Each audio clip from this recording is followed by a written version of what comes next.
Pierre Dénéchère, vous êtes donc maire de cette commune, bien connu évidemment par son château, dont je disais que vous étiez le propriétaire en quelque sorte, puisque la commune l'a acheté en 1904 et que les maires en sont les possesseurs.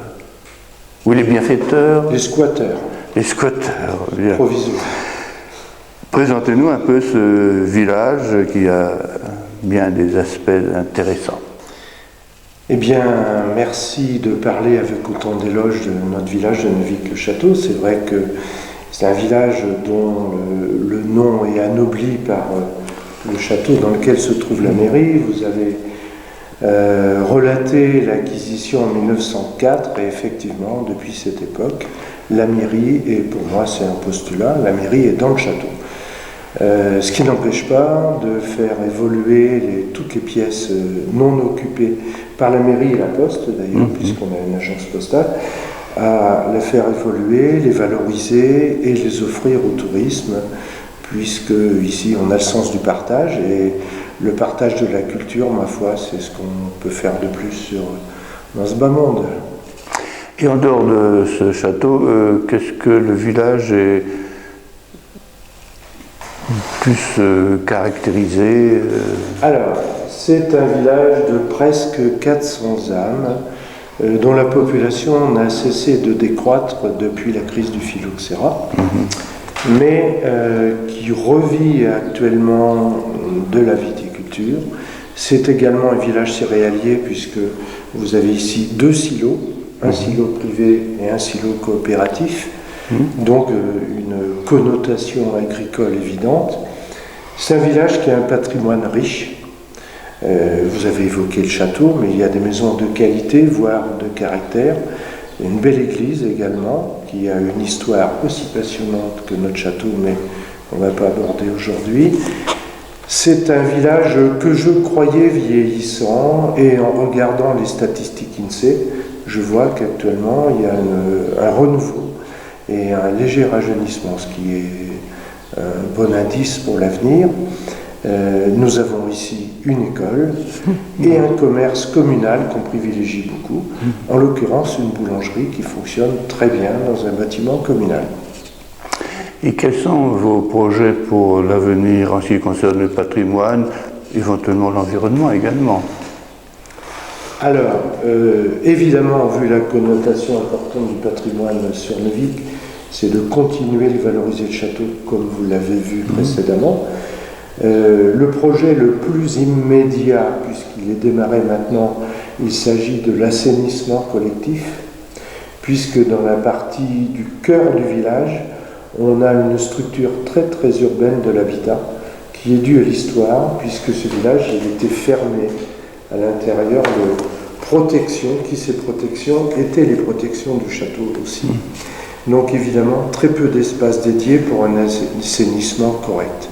Donc on démarre un assainissement collectif dans les semaines qui viennent, c'est même déjà démarré. Donc voilà pour le premier projet. Le deuxième, qui n'est pas moins important, c'est la réalisation d'une école, d'un RPI concentré. Actuellement, nos enfants vont dans une école éclatée sur les 3 villages qui composent le RPI, à savoir Ballan, Macville et Neuvic-le-Château. Et l'objectif est de faire une école en un seul site, en l'occurrence sur le site de Macville, lapsus, qui est le plus approprié et le plus central. Ça veut dire que vous perdriez l'école ainsi que... Alors, nous allons conserver notre école au sein du RPI, la pérenniser, parce qu'on va avoir une école concentrée en un site. In situ, sur Neuvic, on va perdre l'école. Oui.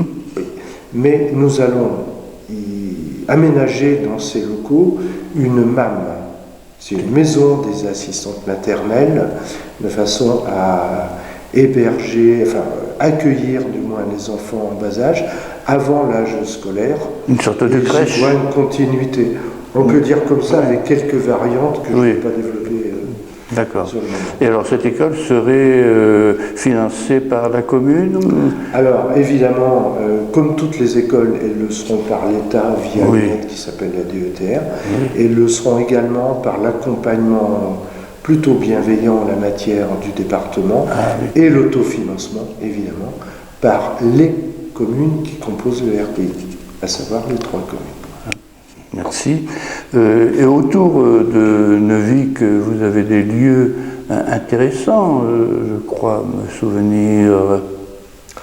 Vous vous souvenez très bien, nous avons des villages d'intérêt sur le plan patrimonial, et on a aussi, je crois que c'est ce à quoi vous faites allusion, on a aussi une motte médiévale que vous connaissez, mais on a également une deuxième motte médiévale. Donc on a ici les vestiges de 2 mottes médiévales qui protégeaient l'accès de Neuvic et qui quelque part constituaient le rôle de verrou pour protéger, s'il le fallait encore, le château de Neuvic et évidemment la seigneurie et l'autorité qui était à l'intérieur de ce territoire. Et ces mottes féodales ont été fouillées? Oui, alors j'ai eu le bonheur d'en acquérir une en 1992 pour la sauver d'une destruction certaine. Nous l'avons fouillée avec une sommité, vraiment avec M. André Debord, qui était professeur à l'université de Caen et spécialiste des mottes médiévales en France. Et vous comptez la reconstruire pour y prendre votre retraite? La retraite sera évidemment très lointaine, donc je pourrais avoir le temps de la reconstruire, mais il n'est pas nécessaire de la reconstruire, puisque notre motte est dans un état de conservation plutôt intéressant, et vous l'avez déjà visité en ma compagnie, si je me rappelle bien. Alors effectivement, les superstructures, elles, ont été détruites, une fois de plus, par les Neuvicois, qui sont venus récupérer des moellons pour construire leur demeure. Et finalement, c'est l'évolution du fil de l'histoire. Parce qu'elle n'était pas en bois. Alors, la motte primitive était protégée en bois avec un donjon en bois. Mais comme vous savez, le bois est très vulnérable, notamment par le feu. Donc on avait construit une motte, ensuite, une structure, un donjon en pierre, dont on a retrouvé les fondations, les traces, et on a pu mesurer les dimensions en analysant de près les vestiges. Cher, vous êtes maintenant délégué au tourisme. Avant, vous étiez à la culture. Mais les deux peuvent se joindre, évidemment. Quelles sont donc les grandes orientations qui sont données par la communauté des Vals de Saintonge et à la fois pour les Vals de Saintonge et Neuvic-le-Château? Bien, oui, c'est vrai que mes collègues maires sur ce territoire m'ont fait l'amitié de me donner des responsabilités. Dans le mandat précédent, qui était le premier mandat de cette communauté de communes des Vals de Saintonge, j'étais vice-président en charge de la culture et du patrimoine. Et maintenant, dans ce nouveau mandat, je m'en charge le tourisme. Alors, puisque vous m'interrogez sur le tourisme, je dirais que c'est une activité économique très intéressante pour ce territoire, puisque elle irradie, autant que faire se peut, les 110 communes que compose cette communauté de communes. Alors ici, c'est vrai qu'on a une déclinaison touristique importante, on s'y emploie, mais pour les années qui viennent, le premier challenge va être de structurer le nouvel office de tourisme, nous allons nous marier avec Charente Tourisme, Charente avec un S, qui est le comité départemental du tourisme de Charente-Maritime et de Charente. Ça ne vous a pas échappé que la position géographique de Neuvic, d'ailleurs, est à la charnière de ces deux départements. J'y vois là un signe, mais non. Il y a donc un énorme travail à faire pour pouvoir booster, dynamiser le tourisme sur notre territoire d'arrière-pays, qui a une particularité très évidente, c'est pas la côte. La côte fonctionne assez naturellement par les touristes, même par les moments difficiles que nous connaissons. Donc le deal est un peu de capter ces touristes, les amener vers un tourisme vert, avec beaucoup plus d'espace, en privilégiant l'accueil, le patrimoine, et avec une connotation très importante en direction des familles.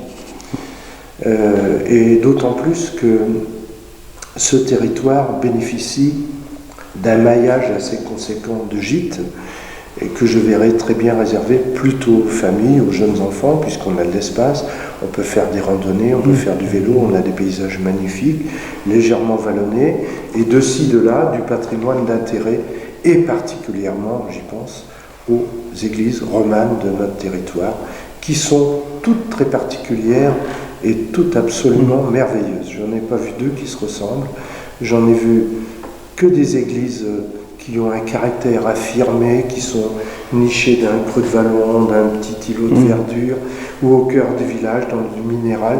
Vraiment, ces églises sont remarquables et j'ai vraiment envie de les mettre en évidence.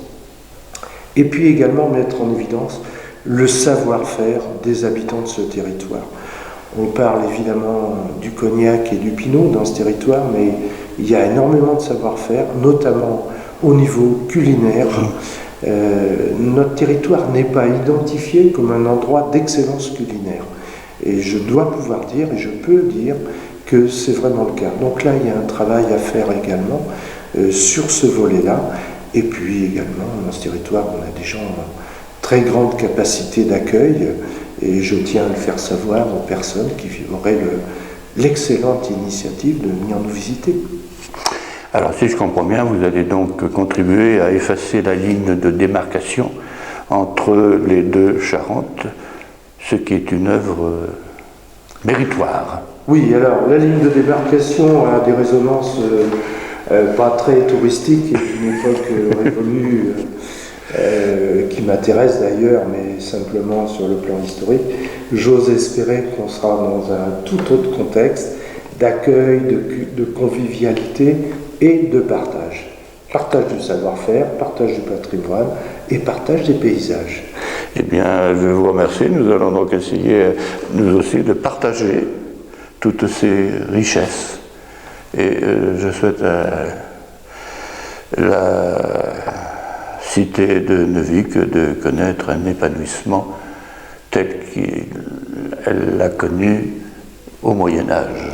Alors, à la hauteur du passé, je ne sais pas, mais un épanouissement contemporain, oui. Merci. Merci beaucoup.